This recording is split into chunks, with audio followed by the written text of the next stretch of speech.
The Biden administration's plan to relieve student debt is hitting a roadblock, though. The U.S. Senate has passed a bill that could stop the Department of Education's program that offers relief for more than 40 million federal borrowers. The Biden administration has already said that the president would veto the bill. It all comes as the Supreme Court is currently deliberating the program.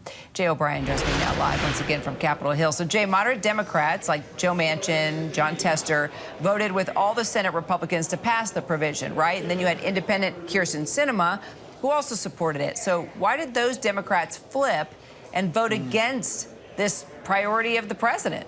Well, it was those two moderate Democrats plus Sinema who really put this over the goal line. So because of those two Democrats, you can call it a bipartisan rebuke of this policy. But what it really is a rebuke, is a symbol. It's a means of the House, which passed this first, and then Senate Republicans, joined by those two Democrats and Sinema, saying to the president that they don't like this plan. And for various reasons.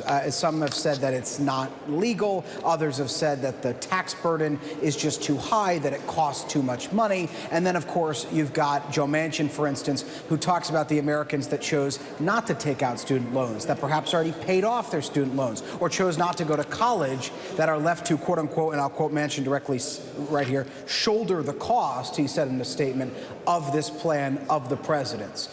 Worth also pointing out, though, those two moderate Democrats, Manchin and Tester, are up for re-election in 2024 if Manchin chooses to run again. Tester has already said he will. And Kirsten Sinema is up for re-election as well. Also, though, hanging over all of this is the president threatening to veto this. He almost certainly will veto this, and there are not enough votes to overturn it. So it is mainly a symbol because it looks like it's going to get vetoed right there on the president's desk.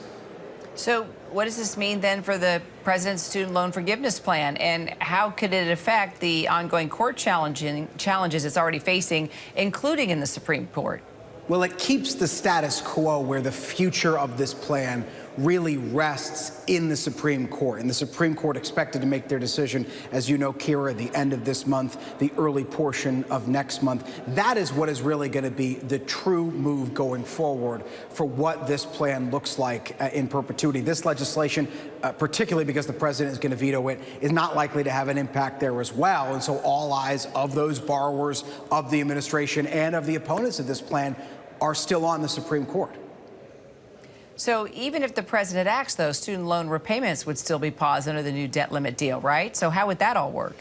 Yeah, this new debt ceiling deal that just passed the Senate last night, as we've been talking about, passed the House on Wednesday, it includes a provision that was a priority for Republican negotiators, that they want to make sure that the pause on student loan repayments kicks back up and goes away on August 30th, because the administration, as you know, has consistently said previously that they want to do away with that pause, that they want to begin student loan repayments again. And then at the 11th hour, they've often kicked the can down the road and said, no, we're going to extend the pause. And in this debt ceiling deal, there's a provision that says the pause cannot be extended after August 30th. So those payments expected to resume, including with interest. Again, a lot of this does hinge still on the Supreme Court, because those who could see their payments resumed after August 30th could get big portions, if not all of that debt forgiven, if the Supreme Court upholds the president's plan. But if they don't, or even if they do, those payments in some form or another, depending upon how much you owe, will resume under this debt ceiling plan on August 30th, because it's already passed the House, it passed the Senate last night, and once the president signs it into law, that's going to be the law. All right, Jay O'Brien up on the Hill for us. Jay, thanks so much. Hi, everyone. George Stephanopoulos here. Thanks for checking out the ABC News YouTube channel. If you'd like to get more videos, show highlights, and watch live event coverage, click on the right over here to subscribe to our channel. And don't forget to download the ABC News app for breaking news alerts. Thanks for watching.